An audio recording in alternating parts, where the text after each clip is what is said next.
Well, hello everyone, and welcome to our webinar this afternoon. ShipperHQ is an Adobe Accelerate partner, and we're excited to host this conversation with Adobe Commerce and B2B merchant Yakima Chief Hops. Today, we'll be highlighting how Yakima Chief leveraged the Adobe Commerce platform combined with ShipperHQ to address key business challenges.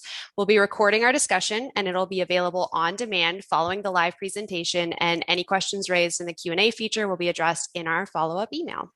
So now to introduce the panel, my name is Devin and I'm all things sales here at ShipperHQ, and I'm joined by Daniel from Adobe Commerce and Jordan from Yakima Chief. Daniel, would you like to introduce yourself? Yeah, absolutely. Welcome everyone. I'm Daniel Tanco, product manager on Adobe Commerce. I'm currently being responsible of sourcing and inventory for the overall Magento suite.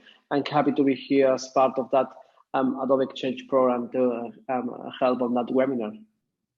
All right, and Jordan, would you like to introduce yourself? Sure, Devin, thanks for having me. It's a pleasure to be here. Jordan Gottlieb, Software Engineering Director at Yakima Chief Hops. We're one of the largest beer hop suppliers in the world and 100% grower owned. I've been involved in our B2B and B2C e-commerce initiatives since their beginnings, first leading the sourcing of Adobe Commerce and ShipperHQ as the best fitting platforms for our companies, both our immediate and our future growth needs, and also the planning and execution of our first launch, and since then, our continued maintenance, support, and growth. I like to dabble in architecture, customization, integration, automation engineering, and also on UI UX and improving our customer journey.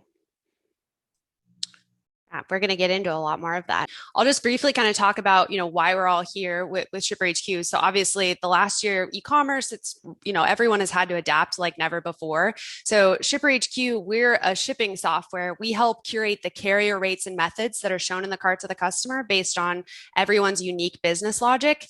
We're really passionate about people realizing that shipping just can't be an afterthought. It's a really important part of the customer experience. So same vein of what Daniel and Jordan are talking about.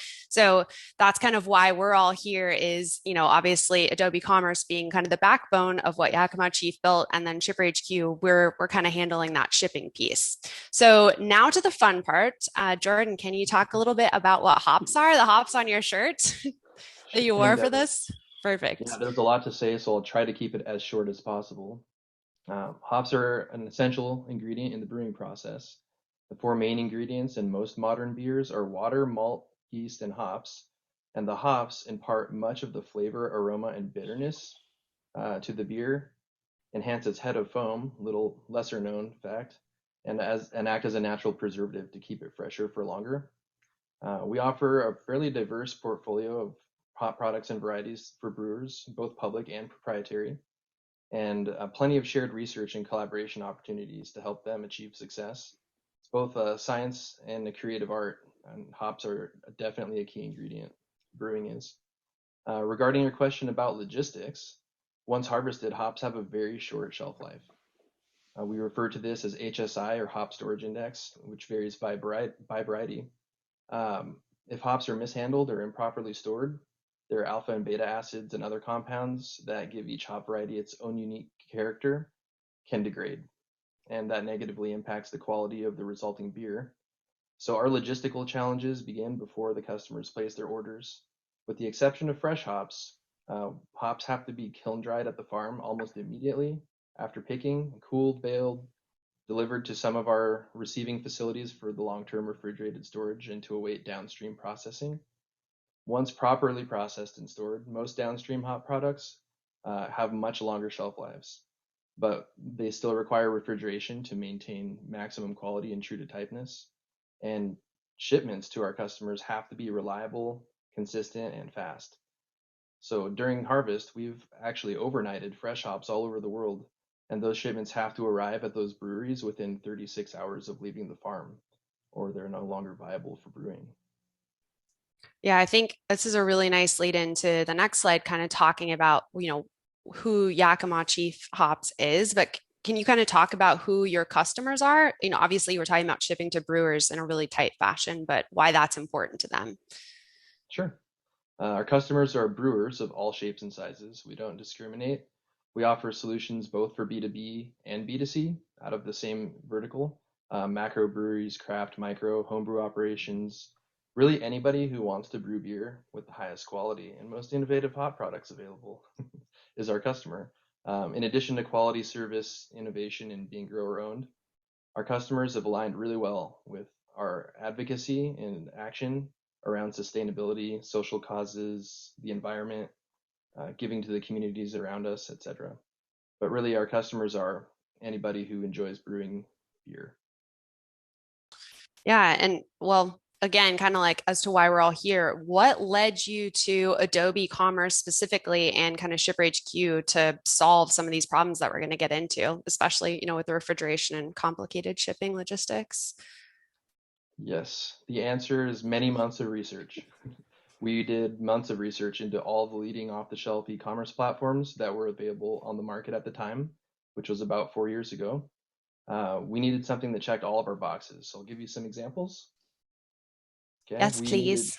we needed a solution that was fully customizable, first and foremost. It had to support B2B and B2C out of the same instance.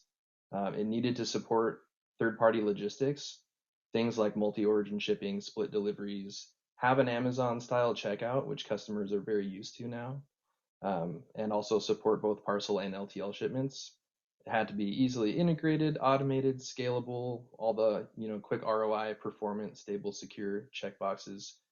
We also needed to support and maintain it with a very lean team, and probably most importantly for the long-term growth, we had to be able to turn up international verticals without that linear or exponential increased cost, both for hosting and maintenance and complexity. At the end of the day, only Adobe Commerce and ShipperHQ were fully addressing our evaluation criteria. Yeah. What was your e-commerce shipping experience specifically like kind of before ShipperHQ, kind of speaking to obviously how it was a little bit more manual? Sure, but prior to ShipperHQ, which we added after going live with e-commerce, we leveraged a flat rate shipping matrix, both for e-commerce and our ERP as the point of sale. The matrix is a fairly tediously manually curated thing, which is managed by our logistics lead and uses averages to estimate costs, and that caused some of our customers to have to pay artificially higher shipping costs than others. Prior to e-commerce, might be more interesting. Everything was manual. We Yeah. used Excel spreadsheets to estimate simpler orders and had heavy phone or email communications between our customers, sales, logistics teams for those larger, more complex orders. There was a fair amount of back and forth, waiting for intersite transfers, lots of physical paper trail, and that sort of thing. So, well, I think we kind of covered this. I was going to say in Adobe, your customers can now view their invoices and contracts ongoing, and they don't have to call your customer support team and ask them to, obviously predating phone interaction or email, fax them the orders. That is true. Yeah, for the most part, some of our very large customers, key accounts and distributors have very complex and high volume contracting needs, and we still service them manually. But for the most part, our customers have full self-service capabilities now and full transparency into their contracts and finances. And I think, Daniel, can you talk a little bit about how kind of the customer experience has really shifted in specifically kind of the B2B space and how Adobe really is a kind of a unique solution just for that? Yeah, I would say that customer expectation in general around commerce are crazy. The preferences are changing faster than ever. The way to engage customers are diverse. Companies are innovating all the time to match their preferences. And at the end, the merchants need flexible platforms that support all the multi-industries, touch points, brand, store, geolocation. So Jordan was mentioning something similar just before. And because the distinction between B2C and B2B is rapidly becoming irrelevant, a platform that offers native capabilities for both will win by unlocking hybrid business models not possible with competitors that are having products for the different business models completely different. We want to ensure that Adobe Commerce remains a comprehensive, flexible platform that supports the widest array of commerce scenario. And also something unique that on Adobe that I would like to highlight is how our customers can crawl, walk, and run in terms of expanding the digitalization of buying across all the channels. I think we believe that Adobe Commerce provides an open platform that supports your organization. Digital commerce evolution is going in the long haul. That I think is something that everyone is looking for, and for us is a big North Star. Yeah, I think, Jordan, when we've done a couple of these before, you were talking about how, there really wasn't another option besides Adobe Commerce for you guys for that would be able to solve these problems. And I think that that's something that we've found, especially with people that have complex needs like you guys do, and then trying to grow. I think that's really key. So I think, one of the big reasons why you guys came to ShipperHQ in the first place, and we had an initial conversation, was really because of that split shipping, or what ShipperHQ, what we call enhanced checkout, that Amazon style split shipping option. Oh, oops, I skipped forward a little bit. But the reason that this is important and why we want to bring in someone like your dev partner, Binary Anvil, as part of that process is that it can be a little complicated to get all of the moving pieces. I think, do you want to talk a little bit about how having your own in-house talent and leveraging another party was really important to getting this all live and up and running the way you wanted it to be? Sure. You're interested in why it's important to partner with an agency when Yes, implementing a global enterprise e-commerce solution? Adobe Commerce, exactly. yeah. Adobe Commerce, much like all other enterprise applications, it's a very deep ocean to swim in without a lifeguard. So my ideal setup, knowing what I know now, having learned from the experience of rolling out our e-commerce initiative, both with internal folks and in collaboration with an agency, my ideal setup, depending on the specific scope and requirements of the initiative, would be a blend of in-house talent and agency for sure. Agencies have that deep connection to advanced support at Adobe, to other value-added service vendors such as yourselves, and often early access to emerging information and resources, and most likely, the knowledge and experience of having executed on similar initiatives before, which are absolutely invaluable. So I would say highly advised. I would agree. So Daniel, obviously you were saying a big part of, what you're doing and why you're working at Adobe to get everybody partnered together is to get people access to those right resources to ensure your merchants are successful with new launches and updates. Can you talk about how you guys facilitate that? Yeah, absolutely. And Jordan described it like a big ocean. I think it's true. Our platform is true that it's providing great flexibility and extensibility in all the possible layers of the application stack, from the UI, API extensibility, backend integration, down to customize almost everything that you want. But all that said, and with the aim of having a successful implementation, we also acknowledge that it's key to get on board and make usage of the powerful ecosystem that we have. In Adobe, we have a tremendous lack of having the biggest community, have a really powerful marketplace with thousands of powerful pre-built integrations or extensions, and a huge amount of system integrators certified by Adobe and trained by Adobe that will provide the expertise required to extend the platform and meet the merchant expectation. And this project is one of the perfect examples, because it's a combination of a great goal solution partner like Binary Anvil, and a great extension like ShipperHQ that extended all the fulfillment options. And at the end, that made that our powerful out-of-the-box functionality is converted in what the merchant is exactly looking for. So it's the combination of all that solutions, what is bringing to them the real value and the great stuff. So I think I'm pretty aligned with what Jordan said. The combination of all that facts is a must-have if you want to have a successful implementation.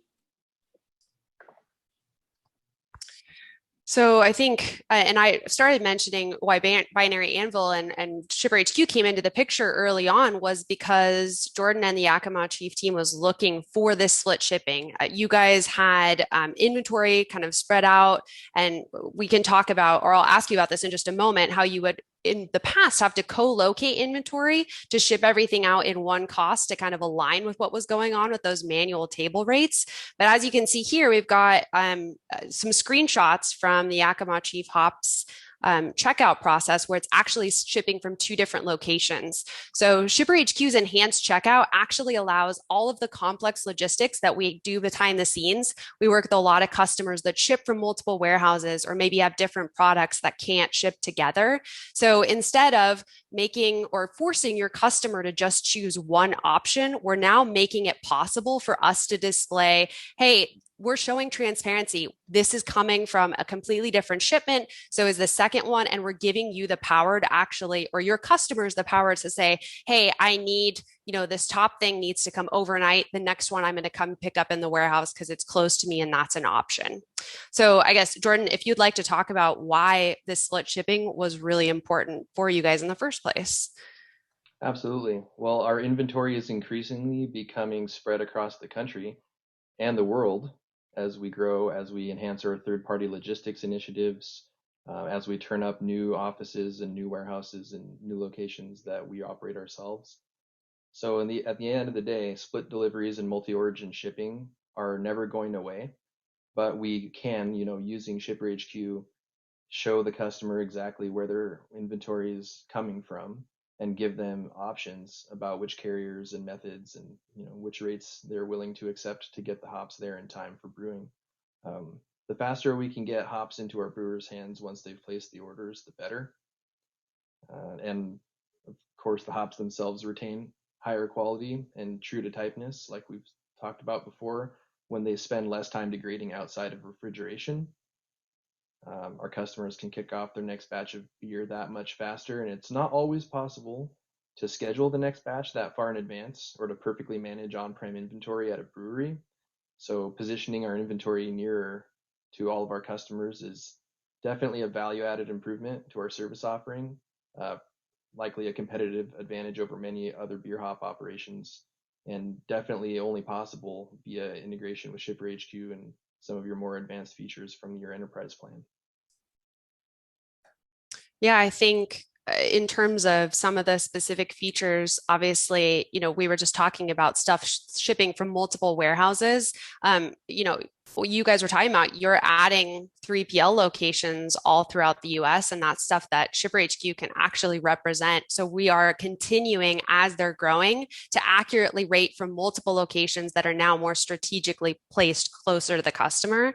And then obviously the LTL freight here, we're actually able to show live real-time freight rates in the cart and checkout. It's no longer a static table of rates, and that used to be the case for small package and freight.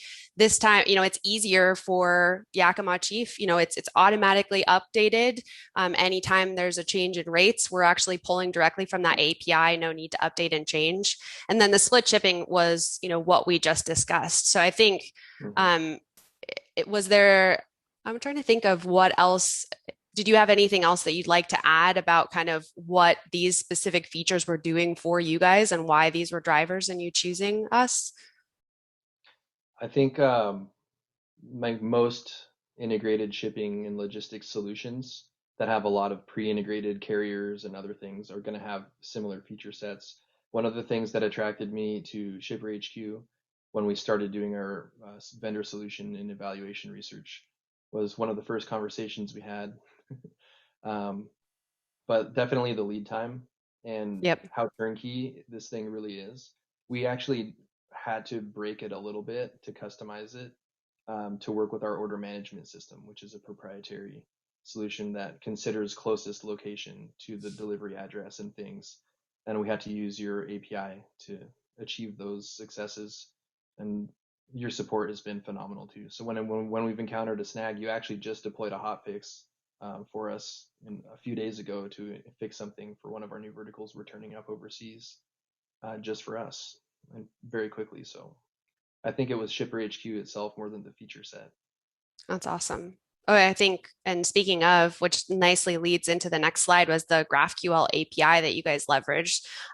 This is like, I think it's one of the coolest things I've seen done with our API. We have a lot of people that utilize the open API to do live quoting in the back end. So what you guys are seeing on the screen is not actually a function of ShipperHQ. Jordan actually built this in the back end using the ShipperHQ logic so that their sales team can actually quote and get accurate rates that are matching what would happen on the front end of the e-commerce site. So, I still talk to a lot of merchants that will just have their sales team run things through on the e-commerce front end. And this is such a better option. And then you guys actually customize this, or you specifically customize this to meet a few extra needs.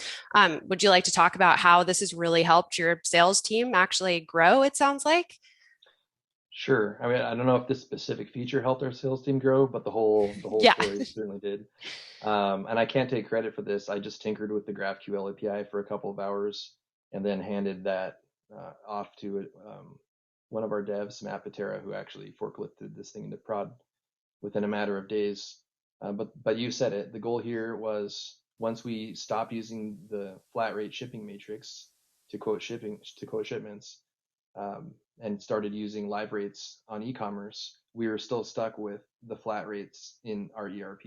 When orders come through our ERP as the point of sale, those shipping quotes have to match the same like numbers in e-commerce as well.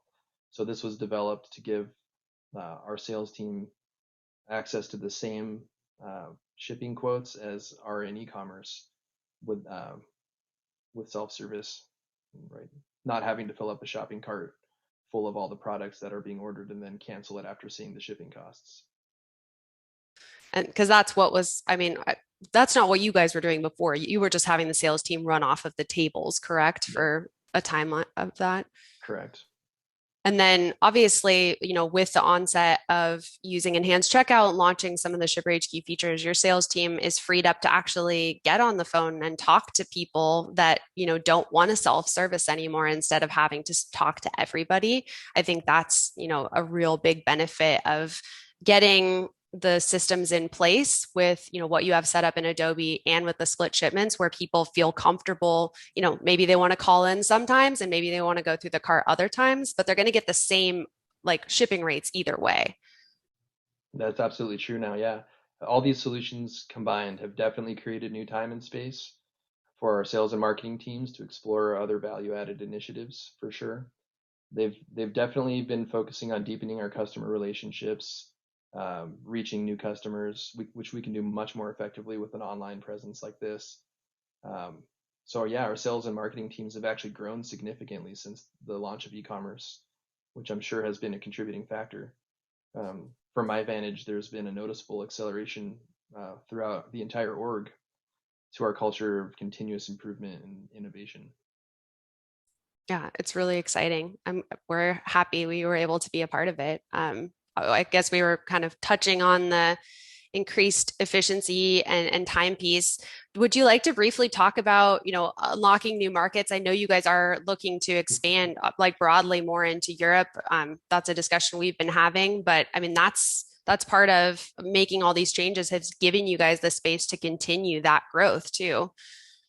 Yeah, we're turning up a new vertical or two or three, and it's definitely been challenging, but um, I've I think that being able to kind of copy what we have working in the United States and rubber stamp it in other countries has been like about what I expected. It's been fairly streamlined, but there's plenty of challenges with language and currency, and tax localization, etc.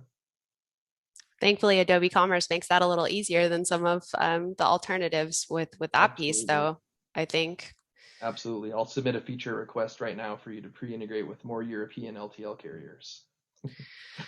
We're working on it. I know. It's been a big part of the discussion, and I think it's not just for freight. I feel like with the onset of some of the tax changes, obviously across the UK and Europe, that's something that's becoming more important to our Shipper HQ customers across the globe too. Um, in terms of kind of breaking even on shipping, I think the real important value add, and you briefly touched on it, but I'd like for you to talk about it a little bit more, is how now that we're getting more accurate rates, you have customers saving money on shipping that were closer to your warehouses that are no longer getting a table rate. Can you talk a little bit about that? Yeah, it's certainly helped a lot of customers. We're not in the business of making money from shipping. Quite the contrary. We've made our logistics as fair and equitable for all parties involved as possible. We also harvest over 40 million pounds of hops last year collectively, which makes us the largest hop supplier in North America now. And we can leverage those volumes, right, from our commercial shipping carrier contracts. We get some discounts for that, and we can pass that along to our customers as well. Yeah, and every time those get updated, you no longer have to change your manual table. It's just automatically happening within Shipper HQ. Because Yeah, I mean, we work with a lot of people right. that you can use table rates in Shipper HQ for anyone listening. But I think, especially if you have these kind of relationships with your carriers, it's way easier for long-term support and maintenance for us to be just handling that automatically behind the scenes Yeah, and we keep our table rates there, which as I think backup. are currently called V17.2 final, version 7 final, um, as a fallback, just in case the web services are down. Oh yeah, that's a great. You know, it's funny. I always joke that backup carrier it's an advanced feature in Shipper HQ, but it's not a sexy feature, but it's really important if for It's any important. reason something is not returning. There's a lot of reasons why that could happen, rarely, but you want to have a fallback. And now you guys have those table rates Yeah, there. If something isn't returning, your customer will never be limited from checking out, even if something, a third party API outside of us isn't coming back. exactly right. I guess we also kind of had briefly touched on the 3PL piece also, but I feel like this is something that's really exciting for you guys, but I think it's going to become more of the norm as people are like shopping online more post COVID to have inventory kind of spread out. And obviously it's really important for perishable items, but is this stuff that you guys are looking for like to continue that growth? I know you guys just launched 3PL not too long ago, correct? We've actually had 3PL in pilot for nearly 2 years now, but our customers who are participating in that program have been unable to use e-commerce to self-serve online because we have a lot of complex business challenges, mostly between our ERP and warehouse management system and theirs, but also there's some extension we have to do in Magento still sorry, Adobe Commerce still to enable that. We weren't going to But make it all the way through without not ah, doing it once. Sorry, so close, Daniel. so close. But so you guys they can do that now with Shipper HQ enabled. Yeah, ShipperHQ is not the blocker. Um, there's some considerations about making 3PL work, but also making all of our other international verticals work, and all of those things leverage a very similar code path in our order management system, which is arguably one of the more complex pieces of our code base. Yeah, there's a lot of moving pieces. I think that's something that I enjoy about, working at Shipper HQ is that even though we live in this very niche part of the checkout flow, we touch so many different parts of the business, like the back end development piece and the actual logistics of shipping, and then talking to people who are, strategically trying to use shipping as a way to improve the customer experience or using it as a marketing or sales piece. I think from my end, obviously I'm looking at it from the shipping lens, but I see it as a really important linchpin before you move to the offline experience for the customer. Yeah, it seems to me like logistics and shipping, it's one of those things that if you get it right, no one will notice. But if you don't, It's um, bad. yeah, it's very It bad. can be very bad. Yes, that's true. Well, I think it's been really a pleasure working with you guys, and I'm really excited to kind of see what you guys have pushing into, some of the other European markets and what some exciting things you guys have coming down the pipeline there. Um, I think if we can jump into questions, if that makes sense, that we had prepared. Sure. Let me Right. just say before then that it has also been a pleasure to work with ShipperHQ. because you just hotfixed something for us, just for us. So I didn't know that, so that's great. yeah, I'm glad I'm that that sold. happened this morning. That's awesome. A shout out to our support team. They've recently done some changes, and I'm very impressed with them as always. So I think, Daniel, if you wanted to start out by directing your question to Jordan, we can kind of jump into that. And I think we are actually doing great on time, very surprisingly. So we don't have to be short-winded in our responses. Yeah, that's true. That's true. Yeah, let me start. Jordan, I think you already highlighted and talked about several points about the digital operation transformation that you guys are doing. But if you could try to highlight the most important topics to keep in mind when you are trying to execute a digital operation transformation for everyone that here in the webinar would be really nice. Okay. It's important to involve as many people as possible. Normally, I'm not an advocate of design by committee, but a full digital transformation merits at least a first look by everyone on your teams.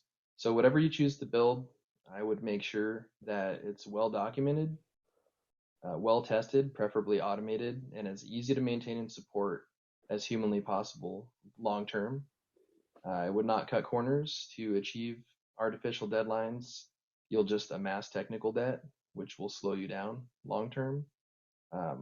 Definitely find a quality, reputable agency that's interested in a mutually beneficial long-term relationship, a strategic partnership, really, but also develop internal resources that complement and amplify what the agency brings, and start to develop as much in-house self-service and support as you can afford. A great project manager or two, plenty of cross-functional collaboration. I like over communication initially during an implementation. It's better than not enough. And spend enough time in planning, and stay whatever flavor of agile you prefer. Yeah. That's great. It's a big subject. We'll Yeah, I was going to say, I felt like some of these could be like a full 45-minute discussion on their own. But yeah, I feel like that's very valuable. Great. Yeah, I think you already described many lessons learned during the project. And aside of the business internationalization that you talked before, what's coming next on the project? Secret project code name, can't say. So I can say that we operate in a continuous loop of feedback and iterative improvement. We try to stay whatever flavor of agile it is that we are. It might be Wagile, which is waterfall plus agile, but we're always open to, and whether we like it or not, receiving feedback with our very public presence and very active social media, driving opinions our way. So we do have dedicated staff for day-to-day maintenance support, triage activity, and we do have some very exciting international growth projects on the horizon, hopefully turning up very soon. I'd say probably pull a quote from our website, Innovation and Continuous Improvement. Those are part of our DNA here. And during this webinar, we may have just launched a complete and total redesign of the front end of our site. So I'm actually excited to go check it out. I left that to come here, and as soon as this is over, that's where I'm going. So check out yakimachief.com soon. It went off without a hitch. That's the goal. Hooray. I hope so. I turned Slack off about an hour ago. Yeah, I think it's a really great mentality. We was talking before about how fast it's changing everything. So many times it's better to have a strong process to be prepared for the changes than try to have the perfect roadmap for the next 3-5 years, because then it's just a lie, and having a process is allowing you to plan it accordingly. Yeah, okay, absolutely. question for Devon. What do you think is the main pain point of not being able to offer multiple options, shipping options at the checkout point?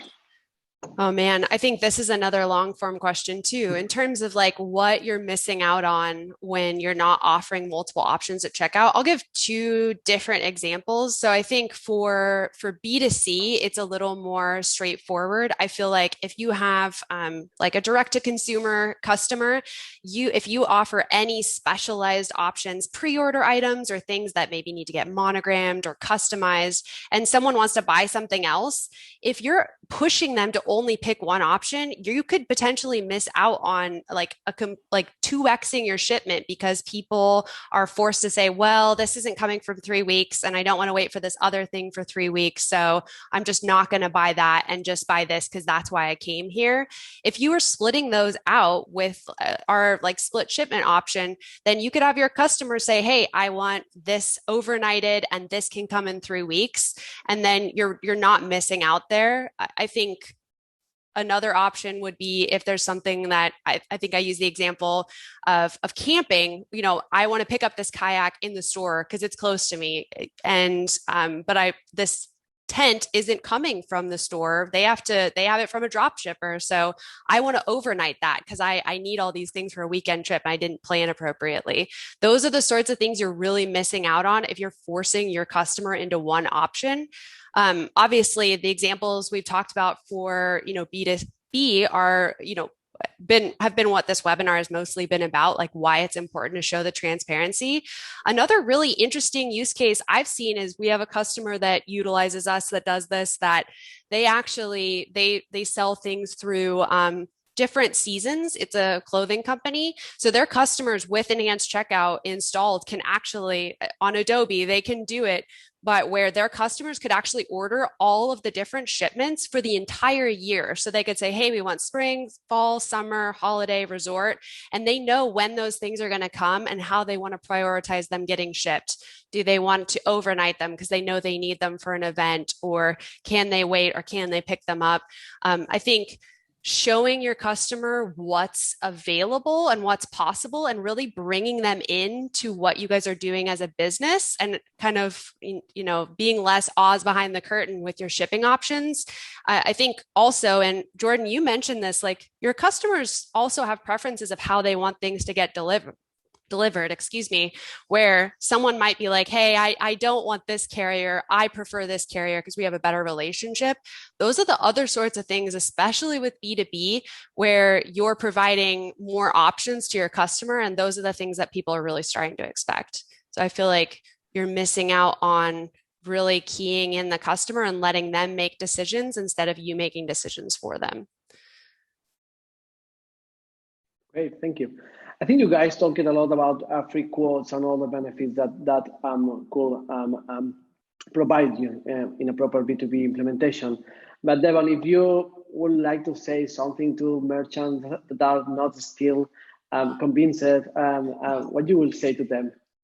Yeah, I think this is a really common concern. I think a lot of people are really concerned that switching to freight quotes online is going to have the same problems that Jordan was talking about from a table rate. Hey, are these going to be correct? Are these going to be calculating correctly? Are we going to scare people off if they're incorrectly quoted? ShipperHQ, I think there's a few different ways that I would approach this if someone's really concerned about that. I would say, let's pick the freight carrier that gives the best rates that you want represented as a median average across, we'll use the US for an example, and have that display, see how that's playing, and then leave an option in ShipperHQ. You could have an option that says call for quote or request a quote alongside that. So if someone still wants to talk to a real person, like what Yakima Chief does, sometimes someone still wants to call in, they can actually self-select to get a call through the shipping options in the checkout. I think those things are really important. And then also having an open line of communication with something like a program like ShipperHQ and your actual freight provider to make sure that we are providing the correct quotes. So, ShipperHQ, we're not going to get in the way of your relationship with the freight carriers you've used for a long time. We're just going to connect you to their API so it keeps things updated automatically and make it even easier for you to charge for things like lift gates in the cart. If you want to change how you're quoting, maybe you have a VIP customer group.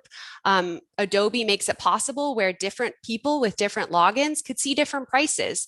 Maybe you know a certain subset of customers likes to only use one freight carrier, or you want to actually show your negotiated rates without a markup. I think these are the sorts of things that I would hope would encourage people to at least try putting it on their front end site and realizing it's not going to change overnight. It'll take a little while. You'll find your customers that still want to call in, but you are probably also losing out on a lot of business for B2B customers that just want to self-serve and don't want to call and talk to anyone. I think there's kind of a like ghost lost opportunity for people that, want to check out online that just currently can't if they have enough items in their cart where they would need a freight quote.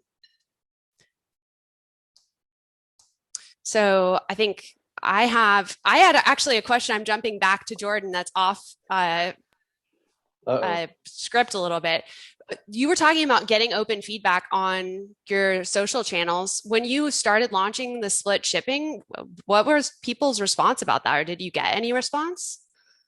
Less on social, More more internal. more internal. Well, so that there's plenty of feedback between our sales team and our customers. Um, Most customers saw savings from this initiative, and we're pretty happy. But there are a handful of customers who, due to the shipping matrix favoring their geolocation slightly, they started seeing some shifts. And I think there had to be some open and honest discussion about leveling the playing field and making our logistics offering fair and equitable for all parties involved. Yeah. So, yeah, aside from that, people are pretty stoked to see where things are coming from and be able to pick and choose. As you said, it's not always possible for us to co-locate inventory and send as a single delivery, especially for smaller orders.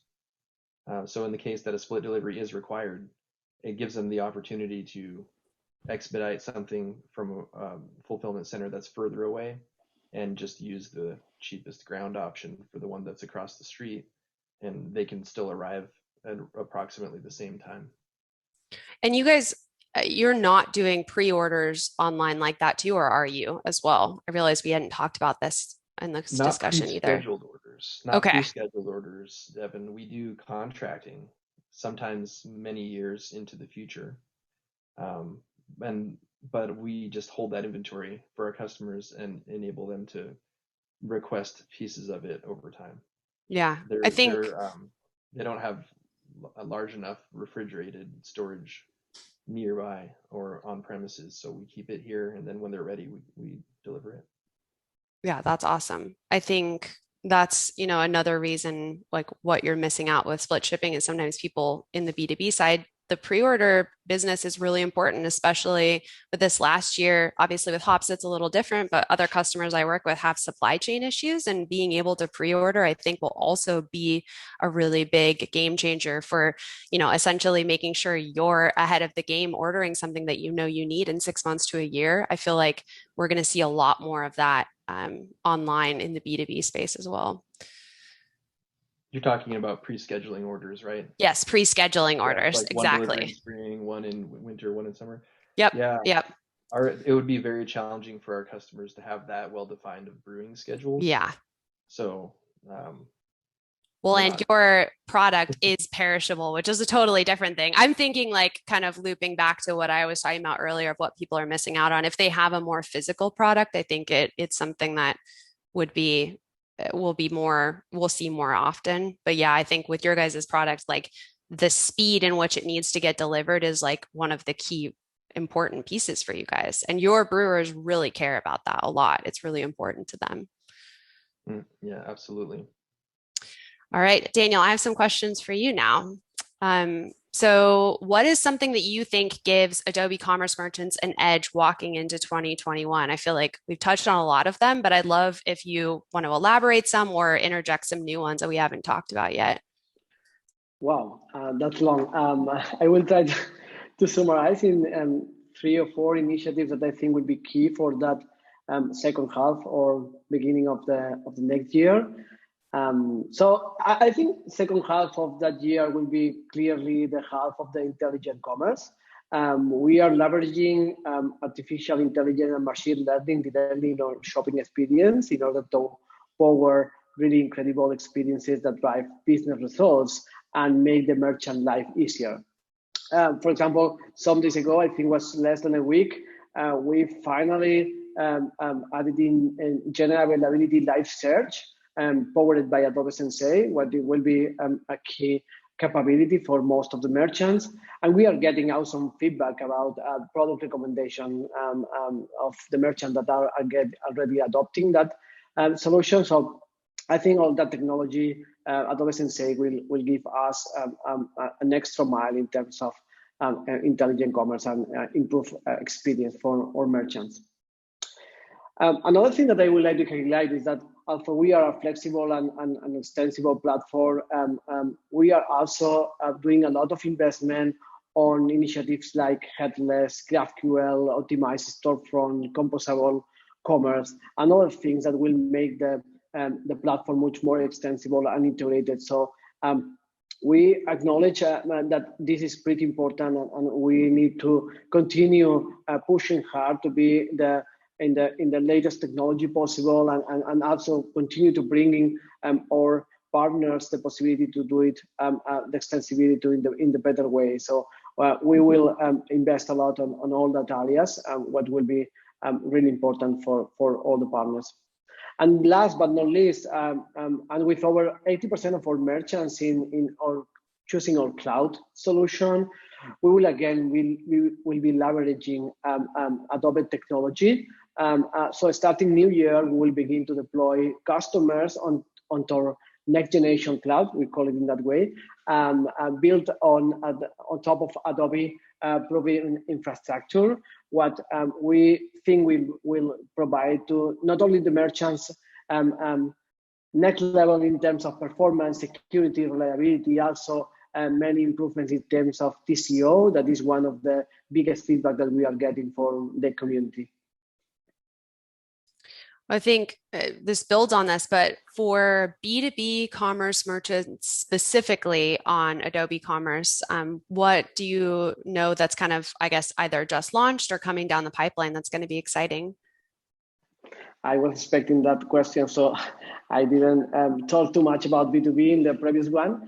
So yeah, I think we are ready. Aside of the great functionality that we just deployed, so for example, the product recommendation support and the approval workflows that we made some weeks or months ago, I think most of the focus will be on extensibility and integration purposes. So we will get full coverage of GraphQL for the second half of that year, what I think will be really great for Jordan and other partners that are trying to make all that great experience.